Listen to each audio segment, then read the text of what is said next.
तीतर मोड़ पे आना। इलेक्शन तो किलाए से लड़ रहे हो आप, तीतर में कैसे खोलने की क्या जरूरत है? किलाए तो खोलो लो। नहीं, ये किलाए विधानसभा है जिसके अंदर तीतर मोड़ भी आता है। तीतर मोड़ पे सारी सड़कें कवर एक जगह मिलती हैं जी। राजौंद से आप कैथल जाओ तो तीतर मोड़ जी। जींद से आप कठाने से आप कैथल जाओ तीतर मोड़ पे, आप कल्याण से कैथल जाओ तीतर मोड़ पे, वहाँ सभी सड़कें इकट्ठी मिलती हैं। जिस भाई को मिलना है, मुलाकात करनी है, तो तीतर मोड़ से वैसे बेस्ट जगह है। वो अलग बात है जब पार्टी टिकट देगी तो फ्लैट में भी ऑफिस खुलेगा, राजौंद भी खुलेगा, सब जगह वो बात की बात है। फिलहाल तीतर मोड़ से मेरे को जहाँ जाना हो आसानी हो जाती है आने जाने में, जहाँ भी जाना हो विधानसभा में काम करना है तो दिक्कत नहीं आती। आप तो कुरुक्षेत्र रहते हो, हल्का को कौन संभालेगा अगर हाईकमान आपका बदलाव करती है? आपको किसने बता दी मैं कुरुक्षेत्र रहता हूँ? मेरे भाई, मेरा एक घर मेरे गांव में है। आप किसकी थापी लग रही है आपको? सर नेता की थापी लग रही है आप पे? ऐसे जी थापी नहीं होती किसी नेता की। आप तो किसानों के साथ थे आंदोलन में और किसान खिलाफ है सरकार के, तो भाजपा सरकार आपको टिकट कैसे देगी? नमस्कार, आज हमारे साथ मौजूद है बीजेपी के युवा नेता सुरेश राविस। इनसे हम खास बातचीत करने की कोशिश करते हैं। हाँ जी, आप राजनीति में क्यों आना चाहते हो? पहली बात तो तरसेम भाई, मैं राजनीति में आना नहीं चाहता, मैं रह रहा हूँ। क्यों आ रहे हो आप? मकसद क्या है आपका? मकसद क्या हुआ है? मकसद ये है कि मेरा एक अच्छा बिजनेस है, बहुत बढ़िया कारोबार है, भगवान की दया से कोई कमी नहीं है। एक बेटा है, एक बिटिया है। मेरे दादाजी अच्छी समाज सेवा करते थे, बड़े लेवल पर अच्छी बढ़िया समाज सेवा करते थे। मेरे पिताजी आज भी बहुत अच्छी समाज सेवा करते हैं। उनकी पेंशन आवे लगभग 40,000। वो और 2-3 मकान मेरे पिताजी के पास है, वो उन्होंने रेंट पे दे रखे हैं, उनका किराया वो सारे का सारा। आज भी जो हमने एक संस्था बना रखी है श्री हरिहर राविस जन कल्याण सेवा संस्थान, उसमें मेरे पिताजी अभी जो जितने भी आवारा पशु हैं, खासतौर पे गाय या जानवर अपना जो पेट हैं, कुत्ते हैं, उनको सुबह शाम दोनों टाइम आसपास 4 से 5 किलोमीटर के दायरे में उनको अभी सुबह शाम दोनों टाइम उनको घास, उनका इलाज करवाना। बड़े कुत्तों को रोटी, एक रोटी बनाने वाला रखा हुआ है। छोटे कुत्तों को बिस्कुट, ब्रेड, दूध, महीने के 60 से 70 हज़ार रुपये मेरे पिताजी हर महीने अभी भी समाज सेवा में इसी काम पे खर्च करते हैं। मैं भी अपने लेवल पे कहीं स्कूल में, संस्था में, गरीब बच्चों में इलाज में, ट्रीटमेंट में अपनी तरीके से मैं भी अपना काम करता रहता हूँ। मगर मेरी एक सोच थी, हम इसको लार्ज स्केल पे, बड़े स्केल पे कैसे कर सकते हैं, मतलब ज़्यादा से ज़्यादा लोगों की मदद कैसे कर सकते हैं।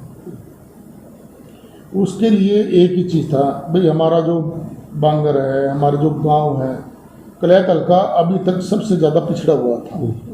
इस सरकार ने आके इसमें काफ़ी सुधार किए हैं, कल्याण में बहुत काम किए हैं, मगर फिर भी ग्रामीण लेवल पे काफ़ी पिछड़ा वर्ग माना जाता है। तो हम क्यों अपने हल्के को, अपने लोगों को, अपने बच्चों को कैसे आगे बढ़ावा? ये जो समाज सेवा है, एक आदमी करता है तो अपनी जेब से कोई लिमिट में करता है, एक लिमिट दायरा हुआ है। मगर यदि उसके साथ साथ उस पर राजनीतिक पावर भी हो, उस पर कोई संवैधानिक पद भी हो, तो वो बड़े लेवल पे एक समाज सेवा कर सकता है। सिर्फ ईमानदारी से लोगों की सेवा करने के लिए, हमारे बच्चों को आगे बढ़ाने के लिए, बच्चों को रोजगार कैसे दिया जाए, उनके रोजगार के साधन कैसे मजबूत उनको दिलाए जाएं, उनको कोई अच्छी ट्रेनिंग दिलवाई जाए। हल्का में विकास तो नहीं हो रहा, हल्का में विकास तो नहीं हो रहा। नहीं, तरसेम जी यहाँ गलत कर रहे हो आप। सड़क देख लो चारों तरफ से, सभी सड़कें तकरीबन ठीक हैं। इक्का दुक्का यदि कोई सड़क रह भी रही है तो आने वाले 2 महीने के अंदर उनके सभी के टेंडर लग लिए हैं, आने वाले 2 महीने के अंदर सारी सड़कें हो जाएंगी। दूसरा जी, कल्याण के अंदर 2014 से पहले क्या था, जितने भी डेवलपमेंट के कार्य हुए हैं कल्याण के अंदर, जितने भी काम हुए हैं, सब हमारी सरकार की दी गई। तो आप ये नहीं कह सकते विकास नहीं हुआ। विकास ही हमारी सरकार में हुआ। इससे पहले की सरकारों ने कल्याण के लोगों से सिर्फ वोट लिए हैं, मूर्ख बनाया, काम कुछ नहीं किया था। क्या किया था इससे पहले? क्या था कल्याण के अंदर? सारे विकास कार्य। राविस जी, आपको एक बात हो तो आप मतलब बीजेपी तक ही दावेदारी क्यों लग रहे हो? जब मतलब एमएलए है कमलेश ढांडा जी, वो भी बीजेपी का अच्छे खासे वोटा जीत का भी दिया रखे हैं। नहीं, बीजेपी से दावेदारी क्या होता है कि कई बार भाई विचारधारा की बात हो जाए। जो भारतीय जनता पार्टी की विचारधारा है राष्ट्र निर्माण की, देश हित की। हमारा यहाँ परिवारवाद नहीं होता। एक ही आदमी है, आगे उसका बेटा कुर्सी संभालेगा, फिर उसका बेटा संभालेगा, फिर उसका बेटा संभालेगा। आप कांग्रेस में देख लो, किसी भी नेता को सब अपने बच्चों को आगे टिकट दिवाने पे खड़े। बीजेपी की जो लगभग आपा नेता देखा है कहीं ना कहीं उनका ताल्लुकात आरएसएस तक पावा है जी, लंबा अच्छा लंबा खासे चिट्ठे हैं। आपका भी है कि कुछ आरएसएस के साथ? नहीं, आरएसएस के साथ क्या है, ये कोई जरूरी नहीं है कि भाई सभी आरएसएस से जुड़े हो। भाजपा पार्टी एक अलग सी पार्टी है, आरएसएस की ब्रांच जरूर है, और ये जो बीजेपी है ये आरएसएस की एक ब्रांच है।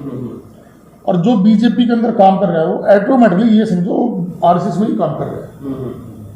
क्योंकि जो भारतीय जनता पार्टी जो आरएसएस की ब्रांच है ना, आरएसएस की करीब 37 ब्रांच है, 37, उनमें से भारतीय जनता पार्टी भी है।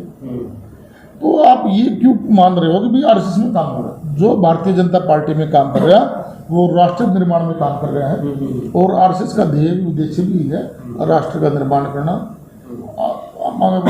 पंक्ति में बैठे हुए आखिरी व्यक्ति तक भी वो सारी सुविधाएं जाना जो पहले आदमी को मिल रही है। आप मतलब कि बीजेपी में भी अपना अपना मजबूत या फिर दावेदारी मान रहे हो कि क्यों मान रहे हो, क्या कारण इस चीज का कि मैं आप मजबूत कैंडिडेट हो अपना? तो अभी अजय भाई क्या है कि अभी थोड़ी देर पहले मैंने बताया था कि एक विचारधारा है। मैं प्रधानमंत्री नरेंद्र मोदी जी से बहुत ज़्यादा इंस्पायर हूँ, उनसे काफ़ी प्रभावित था। इसके अलावा इससे पहले अटल बिहारी जी हमारे प्रधानमंत्री थे, उनसे बहुत ज़्यादा उनसे प्रभावित था। और यहाँ पर जो मैंने बताया भाईवती जवान होता, नए चेहरे को मौका मिलता रहता है। कांग्रेस पार्टी में क्या है, कांग्रेस पार्टी में यदि शमशेर सुरजेवाला है तो उसके बाद उसका बेटा रणदीप सुरजेवाला गया, फिर उसके बाद उसका बेटा हो गया। अब भूपेंद्र सिंह हुड्डा का पिताजी भी कांग्रेस में थे, उसके दादाजी भी कांग्रेस में थे, अब दीपेंद्र भी कांग्रेस में, वो कह रहे दीपेंद्र गद्दी संभालेगा। यहाँ परिवारवाद है। हमारी पार्टी में परिवारवाद की कोई नाम नहीं है, कोई चीज़ नहीं है। सबसे ज़्यादा नए व्यक्ति को आगे बढ़ने का मौका भी बीजेपी देती है। ईमानदारी से कोई पक्ष नहीं किसी का लेता, ये देखा जाता है कौन आदमी सीट निकाल सके। आप तो किसानों के साथ थे आंदोलन में और किसान खिलाफ है सरकार के, तो भाजपा सरकार आपको टिकट कैसे देगी? आपने एक बात बताओ, किसान का बेटा है तो किसानों के साथ तो देखो हमाम दिल से ही है। किसान हमारे परिवार से सभी लोग, सभी को पता है, पार्टी को पता है भाई मेरे गांव से भी घर घर से आदमी किसान आंदोलन में दिल्ली गए हुए थे। तो सबका योगदान था किसान आंदोलन में। जो भी किसान समाज से जुड़ी हुई जातियाँ हैं, लोग हैं, सभी का होता है। तो मैं भी किसान का बेटा था, मेरी भी भावनाएं थी। तो हमने भी अपनी पार्टी में अपनी बातों को रखा है भाई इनको जल्दी निबेड़ा जाए, इनको जल्दी इनका निपटारा किया जाए, किसानों की सुनी जाए। फिर अंतोगत हुआ प्रधानमंत्री जी ने इन सब बातों को मानना, इन किसानों की डिमांड को ध्यान में रखा और उसका समाधान किया। तो इसमें हमने कोई ऐसा अलग काम नहीं किया कि जो पार्टी के बिल्कुल खिलाफ हो। भाई हम किसानों के बच्चे हैं तो थोड़ा बहुत वहाँ तो टच में तो रहे, खून में तो रहेगी, किसानी खून में तो रहनी है, चाहे हम अमेरिका जाके बस जाऊँ। भाई जो चीज़ खून में वो तो रहेगी। और वो अपने पार्टी की भलाई के लिए अच्छे काम कर रहे हैं, और वो भी पार्टी की भलाई के लिए कह रहे थे भाई इसको निबेड़ दो जी, खत्म कर दो, और पार्टी ने किया। माननीय प्रधानमंत्री मोदी जी ने उस बात को समझा और वो किया, वो काम वापस लिए। किसकी थप्पी लग रही है? कौन नेता की थप्पी लग रही है आप पे? ऐसे जी थप्पी नहीं होती किसी नेता की। आशीर्वाद नहीं, किसका आशीर्वाद? ना ना ना ना, आशीर्वाद वगैरह कोई चीज़ नहीं होती। पार्टी का, बीजेपी के अंदर पार्टी का कार्यकर्ता को ही टिकट मिलती है। पार्टी में जो काम कर रहे हैं, पार्टी की जो पार्टी के वरिष्ठ नेता को जिसकी कार्यशैली पसंद आवे, जिसका ये वोट बैंक पता है भाई इसका वोट बैंक अच्छा है, कार्यशैली अच्छी है, तो पार्टी इसको टिकट देता है। छोटे से छोटे चेहरे को भी सीएम बना देती है, प्रधानमंत्री बनाता है। ये बीजेपी पार्टी ऐसी है जो छोटे से छोटे कार्यकर्ता को मुख्यमंत्री बना देती है और मुख्यमंत्री से प्रधानमंत्री तक पहुंचाता है। तो इसमें कार्यकर्ता होना चाहिए, तो थे बीजेपी में ये सिस्टम है नहीं, कांग्रेस में होता होगा और पार्टी बनता होगा, यहाँ नहीं। कब से हुआ आप राजनीति में? भाई मैं 2012 में शामिल हुआ था बीजेपी के अंदर। पहले और कोई पार्टी में? उससे पहले मैं हरियाणा विकास पार्टी में था। हरियाणा विकास पार्टी में 2009 से मिली 1998 से लेके 2003 तक मैं हरियाणा विकास पार्टी में यूथ का प्रेसिडेंट रहा, डिस्ट्रिक्ट का। और उसके बाद गृहस्थी में बढ़ गए थे, बिजनेस की तरफ चले गए, बिजनेस लाइन में अपने बिजी हो गए।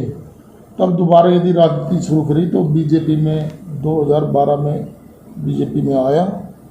तब से इसी पार्टी में हूँ, एक ही जगह अपने पार्टी में काम कर रहे हैं, संगठन के लिए काम कर रहे हैं। संगठन जैसा भी चाहेगा, जैसा भी सोचेगा, जो भी देगा सेवा का मौका, काम करेंगे। ड्यूटी लगाई जाती है बीजेपी में, तो जो ड्यूटी लगाएगा वो काम करेंगे। पानी की निकासी नहीं है 10 साल से। कहाँ पर नहीं है? कलायत में वाटर ट्रीटमेंट प्लांट जो अभी है उसका प्रोजेक्ट पाइपलाइन में है, और वो वाटर ट्रीटमेंट प्लांट जल्दी ही यहाँ लगेगा और उसका समाधान भी हो जाएगा। लड़कों के लिए कॉलेज नहीं है, तो ये को एजुकेशन नहीं है क्या? लड़कों के लिए कॉलेज नहीं है। हाँ ठीक है, ये हमारा वजह क्या है इसका?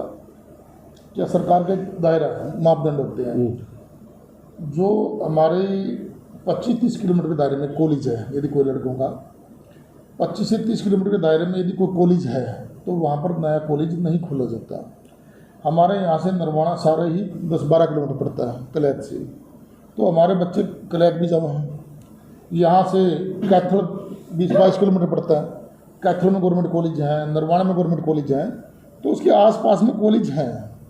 अब उसका तो कोई फ़ायदा नहीं, जगह जगह कॉलेज की बिल्डिंग बना के घेर दें, बच्चों को वहाँ एडमिशन नहीं होने, बच्चे आने नहीं हैं, बच्चे बाहर की तरफ भी जाने लग रहे हैं। कुछ अलग अलग यूनिवर्सिटियों में अच्छे बच्चे यूनिवर्सिटियों में जाना पसंद करते हैं, तो उसका तो कोई फ़ायदा नहीं भाई, जगह जगह बिल्डिंग बना दी। जब 12-13 किलोमीटर पर नरवाना कॉलेज है, 20 किलोमीटर पर 22 किलोमीटर पर कैथल में कॉलेज है, तो इतनी इसकी जरूरत नहीं है। यदि जरूरत महसूस हुई, सरकार को लगा भाई बहुत ज़्यादा जरूरत है, तो सरकार निसंदेह बनाएगी। तब से इसी पार्टी में हूँ, एक ही जगह अपने पार्टी में काम कर रहे हैं, संगठन के लिए काम कर रहे हैं। संगठन जैसा भी चाहेगा, जैसा भी सोचेगा, जो भी देगा सेवा का मौका, काम करेंगे। ड्यूटी लगाई जाती है बीजेपी में, तो जो ड्यूटी लगाएगा वो काम करेंगे। आप तो कुरुक्षेत्र रहते हो, हल्का को कौन संभालेगा अगर हाईकमान आप पर दाव खेलती है? आपको किसने बता दी मैं कुरुक्षेत्र रहता हूँ? मेरे भाई, मेरा एक घर मेरे गांव में है, गांव गुलियाना जी। हमारे बाड़ू खाप के करीब 10 गांव हैं जी। तो उसमें से एक गांव गुलियाना भी है जी। तो गांव गुलियाना में मेरी ज़मीन भी है, पैतृक ज़मीन भी है और मेरा घर भी है। एक गांव मैंने एक घर कुरुक्षेत्र में है मेरा जी। मेरा बिजनेस कारोबार कुरुक्षेत्र भी है। एक घर मैंने कैथल में ले रखे सेक्टर 18 में। तो मेरे 3 शहरों में 3 जगह मेरे घर हैं। मेरा ऑफिस भी है कैथल में। तीतर मोड़ पे मैंने अभी ऑफिस शुरू किया है, तो तीतर मोड़ पे आप कभी साथी जब भी आओ तो तीतर मोड़ पे आना। फूड एंड सप्लाई में भ्रष्टाचार है, मनरेगा में भ्रष्टाचार है, सड़कें खंडन में तब्दील है। आप कैसे कर सकते हैं भाजपा विकास कार्य कर रही है? देखो मोर साहब, आपने जो भ्रष्टाचार की बात कही है ना, भ्रष्टाचार था कांग्रेस सरकार में। यदि एक किसी ने राशन कार्ड भी बनवाना था तो सरपंच की आपने वोट दी है तो सरपंच आपका राशन कार्ड बनवाता था, और सरपंच की चमची मारो, उसको गाड़ी में बिठा के लेकर जाओ, कोई छोटा है छोटा काम कराना है तो तब आप सरपंच के रहमो करम पे जिंदे थे, सरपंच आपको यूज करता था। यहाँ ऑनलाइन सिस्टम है, आप यहाँ ऑनलाइन अप्लाई करो और अपना राशन कार्ड बनवा लो। अपना आयुष्मान कार्ड है वो आपको यहाँ ऑनलाइन आपका वो बन जाएगा। यहाँ किसी प्रकार की आप करप्शन नहीं कह सकते आप, यहाँ करप्शन है। हाँ थोड़ा किसी काम में डिले हो जाता है, कई बार देरी हो जाए, क्योंकि अब बड़ा जो एकदम लोगों का एकदम हजूम जब आता है, कोई सरकार कोई योजना लेकर आवा है तो एकदम सभी लोग एकदम पोर्टल खोल के या ऑनलाइन काम शुरू कर देते हैं, उसमें थोड़ी देर हो जाए। बहुत धन्यवाद जी आपका। थैंक यू, धन्यवाद। हाँ जी, वीडियो अच्छा लगा भाई शेयर जरूर कर दियो। नमस्कार।